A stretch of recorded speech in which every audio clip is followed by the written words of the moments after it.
Majorité requise pour l'adoption de la motion de censure 288. Pour l'adoption 331. La majorité requise étant atteinte, la première motion de censure est adoptée. Il n'y a pas lieu de mettre aux voix la seconde motion. Les conclusions de la commission mixte paritaire sur le projet de loi de financement de la sécurité sociale pour 2025 sont donc considérées comme rejetées. En raison de l'adoption de la motion de censure et conformément à l'article 50 de la Constitution, le Premier ministre doit remettre au président de la République la démission du gouvernement. Les travaux de l'Assemblée nationale sont ajournés. La séance est levée. Oui, c'est chaud. Le gouvernement Barnier devient alors le plus court gouvernement de l'histoire de la Ve République. Enfin, le gouvernement Barnier est tombé, ainsi que son budget violent. Il était une provocation au vote des Français et des Françaises fait le 7 juillet. Et c'est par notre motion, déposée par la France Insoumise et le Nouveau Front Populaire, que ce gouvernement a été renversé. Pas par celle du Rassemblement national qui, comme d'habitude, n'a servi absolument à rien, si ce n'est à nous faire perdre 2 mois, puisque nous avions présenté dès le départ, lorsque ce gouvernement illégitime avait été présenté, une motion de censure en octobre que le Rassemblement national avait refusé de voter, et il avait même voté contre la destitution du président de la République, Emmanuel Macron. Aujourd'hui est un jour historique. C'est officiel, ce mercredi, le gouvernement de Michel Barnier a été renversé et poussé à la démission par une motion de censure qui a été adoptée à l'Assemblée nationale seulement 3 mois après son entrée en poste. Salut, c'est Hugo, j'espère que vous allez bien. C'est donc le sujet à la une de ce format. Une motion de censure, donc, c'est ce qui permet à l'Assemblée nationale de voter pour renverser et pousser à la démission le gouvernement qui est en place. Le Nouveau Front Populaire, depuis la nomination de Michel Barnier, souhaite le renversement du gouvernement puisqu'ils estiment que c'est au Nouveau Front Populaire de gouverner puisqu'ils sont arrivés en tête, en tout cas c'est pas le parti mais le camp, l'alliance de partis qui est arrivé en tête lors de ces élections. Et du côté du Rassemblement national, au départ il y avait une posture disant à dire on va voir ce qu'il en est, ça dépendra de ce qui est porté par le gouvernement et par Michel Barnier, sauf que ces derniers jours, on en a déjà parlé sur ce format-là, et bien le Rassemblement national a finalement décidé de voter la motion de censure du Nouveau Front Populaire, estimant donc ne pas avoir été suffisamment écouté dans l'élaboration de ce budget ces derniers jours. Et donc ce mercredi en fin de journée, la motion de censure portée par le Nouveau Front Populaire a été votée par une majorité de 331 voix, sachant qu'il en fallait au moins 288 pour qu'elle soit adoptée et donc que le gouvernement soit poussé à la démission. Michel Barnier a remis sa démission au président de la République. Et laissé son nom en politique comme étant un cas historique qui date de 62 ans. Mais quand même, c'est quel mauvais coup ça. Tu imagines un instant que tu avais fait ta carrière politique tranquille. Et dès que tu reviens, tu entres une fois dans l'histoire comme étant la deuxième personne en 62 ans contre qui on a utilisé une aussi forte motion. C'est triste. Il aurait dû rester en retraite.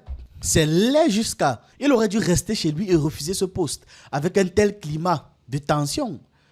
Voilà alors, maintenant il est entré dans l'histoire bêtement. Son nom sera bêtement écrit dans l'histoire. Quelle tristesse, oh là là. Donc, hier mercredi, l'Assemblée nationale de France, qui est la chambre basse du Parlement français, s'est prononcée sur une motion de censure visant le Premier ministre Michel Barnier. Le projet de budget proposé a suscité un rejet à la fois chez les parlementaires du nouveau parti français, en abrégé NFP, et au sein du Rassemblement national, en abrégé RN, principal parti représenté donc à l'Assemblée nationale. Pour Marine Le Pen, il s'agit avant tout d'une question de principe. Elle dit dans son post X: dans toutes les explications les plus farfelues et ridicules entendues ce matin dans les médias sur les raisons qui nous poussent à faire le choix de la censure, il en manque une. Précisément, la seule et unique qui a guidé notre choix. Censurer ce budget est, hélas, la seule manière que nous donne la Constitution pour protéger les Français d'un budget dangereux, injuste et punitif, qui de surcroît aggrave les déficits déjà nombreux des 7 ans de macronisme. Elle ne s'arrête pas là, elle accuse également le gouvernement de tromper l'opinion publique, comme si c'était quelque chose de nouveau. Elle dit en gros qu'avec la nomination de Michel Barnier, les Français attendaient de l'apaisement pour nos institutions, une vision pour le pays et un espoir de redressement. En inscrivant son budget dans la continuité catastrophique d'Emmanuel Macron, le Premier ministre ne pouvait qu'échouer. Il avait en revanche le choix et le devoir de ne pas mentir. Initialement, il y a très peu de personnes qui imaginaient que le RN de Jordan Bardella et de Marine Le Pen aurait pu s'allier avec les forces d'extrême gauche. Moi-même, je n'y croyais pas. Pourtant, l'insatisfaction de Le Pen face au budget de Michel Barnier l'a poussé à envisager cette démarche, soutenant une motion de censure, principal outil parlementaire pour pouvoir exprimer une opposition frontale à la politique gouvernementale et provoquer donc une démission. De son côté, Michel Barnier s'est appuyé sur l'article 49.3, le fameux cachet divin, permettant au ministre de faire adopter une loi sans le vote parlementaire. Donc vraiment, rien à foutre de vous, on adopte juste. Parce qu'il était conscient de son impasse, il semble qu'il ait choisi de maintenir son cap malgré tout. C'est lundi qu'il a tenté de faire passer sans vote, donc avec le 49.3, le projet de loi sur le financement de la sécurité sociale pour 2025, élément du budget global. Et je sais de quoi je parle, où notre pays a tant à faire pour défendre ses intérêts et son influence en Europe et dans le monde. C'est pourquoi, sur le fondement de l'article 49, alinéa 3 de la Constitution, j'engage la responsabilité du gouvernement, de mon gouvernement, sur l'ensemble du projet de loi de financement de la sécurité sociale pour 2025, dans sa version résultant des travaux de la commission mixte paritaire et modifiée par les amendements rédactionnels et de coordination déposés. Et je le fais en appelant à la responsabilité de chacun des représentants de la nation que vous êtes, même si vous devez quitter cet hémicycle, persuadé que notre mission commune, au-delà de nos divergences, est de servir la France et les Français. Désormais, mesdames et messieurs les députés, chacun doit prendre ses responsabilités et je prends les miennes. Bravo les poutistes, que dire de plus? Vraiment, bravo les poutistes. 49.3, quelle magnificence, quel joker. Face à tout ça donc, les forces de gauche menées par la France insoumise ont lancé une procédure de censure. Nous avons là Clémence Guettet qui dit sur son X que c'est fait. Michel Barnier déclenche le 49.3 sur le budget de la sécurité sociale. Nous déposons une motion de censure. Ce gouvernement tombera dans 2 jours. Mais ce n'est qu'une étape. La démission d'Emmanuel Macron est la seule façon de sortir de cette crise politique. Quelques heures après le précédent post, donc le 2 décembre toujours, elle écrit « C'est officiel. Notre motion de censure est déposée. Mercredi, le gouvernement tombera. Le président devra suivre. Sans quoi, la crise politique ne se réglera pas. » J'informe l'Assemblée que la présidente de l'Assemblée nationale a pris acte aujourd'hui, lundi 2 décembre 2024, du dépôt de 2 motions de censure en application de l'article 49, alinéa 3 de la Constitution, le Premier ministre ayant engagé la responsabilité du gouvernement sur l'adoption des conclusions de la commission mixte paritaire sur le projet de loi de financement de la sécurité sociale pour 2025. Donc, ceci dit, Marine Le Pen a encore réagi. Monsieur Barnier n'a pas souhaité répondre à la demande des 11 millions d'électeurs du Rassemblement national. Il a dit que chacun assumera ses responsabilités. Nous assumons donc les nôtres. Nous déposons aussi une motion de censure et voterons la censure du gouvernement. Voilà. Donc c'est à ce niveau qu'elle actait que voilà, elle était maintenant avec LFI. Il n'est un secret pour personne que depuis le discours de politique générale du Premier ministre, qui s'était pourtant engagé à construire son budget en tenant compte des positions de l'ensemble des groupes et évidemment du premier d'entre lui à l'Assemblée nationale, eh bien le gouvernement n'a pas cru bon de respecter cet engagement et cette promesse. Très récemment, il y a une semaine, le gouvernement s'est tourné pour la première fois vers le Rassemblement national qui lui a répété les lignes rouges qui étaient les siennes.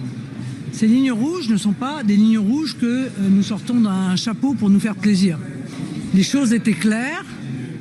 M. Barnier n'a pas souhaité répondre à la demande des 11 millions d'électeurs du Rassemblement national.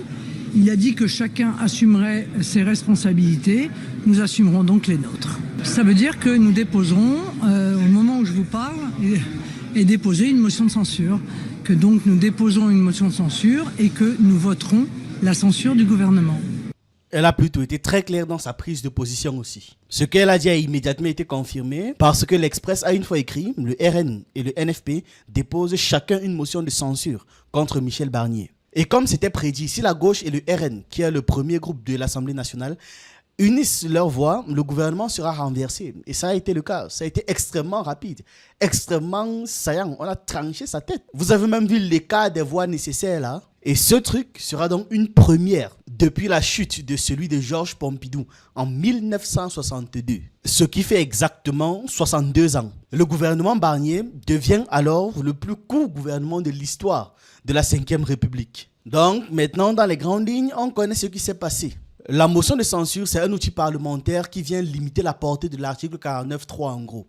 Parce qu'il permet de déposer une motion dans un délai de 24 heures après son activation, suivi d'un vote sous 48 heures. Le RN de son côté, tout en exprimant sa volonté de soutenir la gauche dans cette initiative, a déposé une motion de censure différente, à part, en dehors de celle des gars de gauche, mettant en avant ses propres arguments, ses propres raisons pour pouvoir justifier et expliquer pourquoi est-ce que Michel Barnier doit dégager. Toujours dans cette même mouvance de critique, Marine Le Pen a vivement critiqué ce qu'elle qualifie de manœuvre d'enfumage et de désinformation émanant du parti de Gabriel Attal, qui accuse une prétendue collusion entre le Rassemblement national et la France insoumise. Et elle écrit sur son X toujours, dans des manœuvres d'enfumage et de désinformation, le parti de M. Attal dénonce une supposée collusion entre le Rassemblement national et LFI. Que les choses soient clairement dites.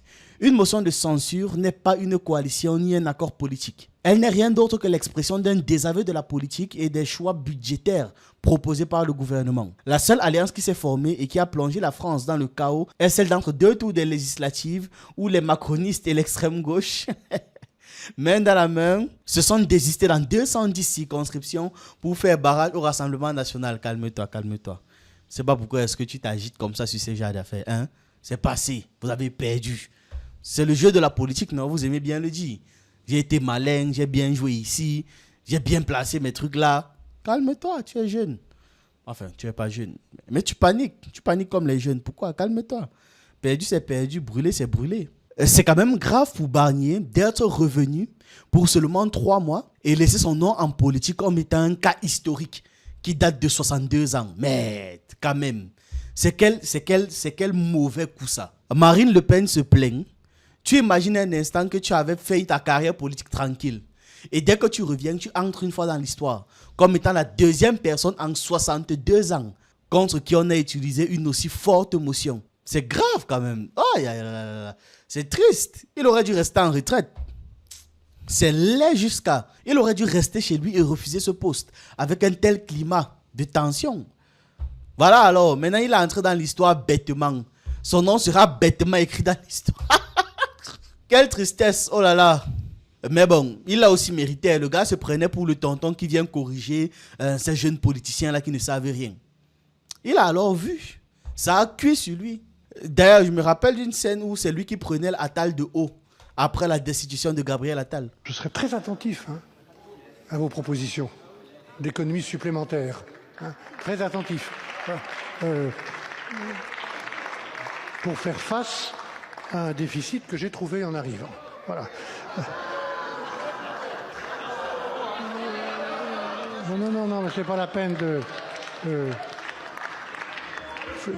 il faut que vous vous habituiez les uns les autres à ce que je dise ce que je pense. Donc je vous le dirai aussi à vous. Aujourd'hui, il va voir ce que ça fait. Une telle humiliation. Et en plus, on t'humilie et tu entres une fois dans l'histoire. C'est violent. Ce n'est pas parce que les 2 motions de censure ont été validées que cela signifie la fin immédiate du mandat de Michel Barnier. Non.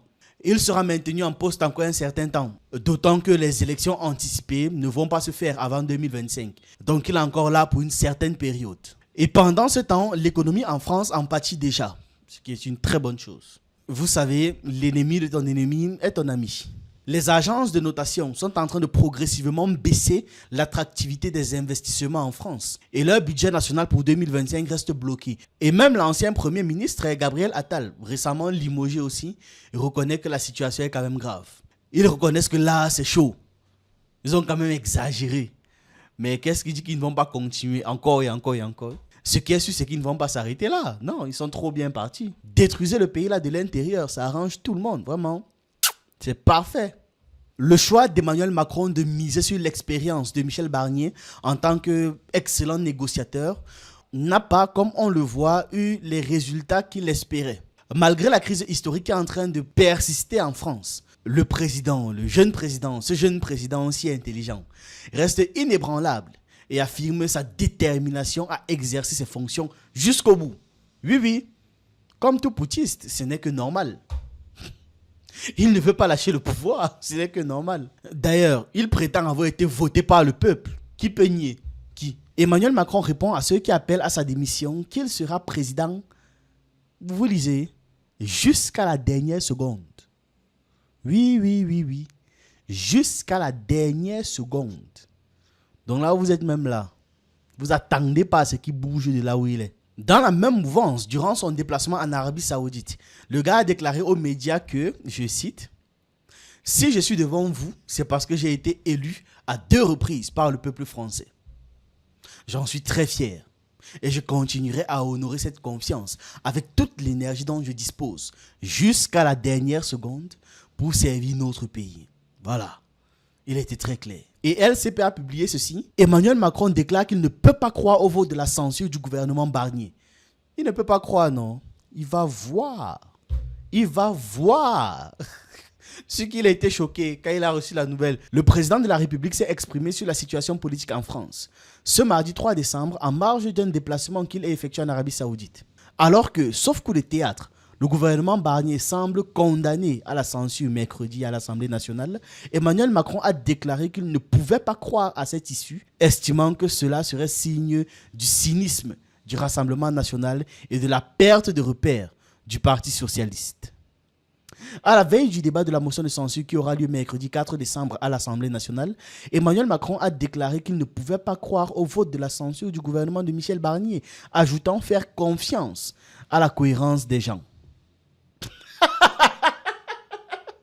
Justement, tu as fait confiance à leur cohérence. Ils n'ont pas été débiles de laisser un truc pareil passer. Bref, on continue en lisant. Ma priorité, c'est la stabilité, a indiqué le président de la République à des journalistes qui couvrent le déplacement qu'il effectue actuellement en Arabie Saoudite. Selon lui, le Rassemblement national serait d'un cynisme insoutenable s'il votait la motion déposée par le nouveau Front populaire qui insulte ses électeurs, tandis que le Parti socialiste et notamment l'ex-président François Hollande ferait preuve d'une perte de repères complète en votant la censure. Tu vas voir avec les yeux, voir. Voilà, pendant tout ce temps, la crise politique en France va s'inscrire dans la durée. Oui, ça va s'inscrire dans une longue durée. Et c'est parfait. Moment idéal pour l'Afrique. Moment idéal pour les territoires qu'ils appellent pompeusement et colonialement les dom-toms. Moment idéal, vraiment.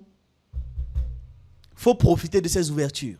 On se retrouve donc pour un prochain épisode du Putschiste de l'Élysée.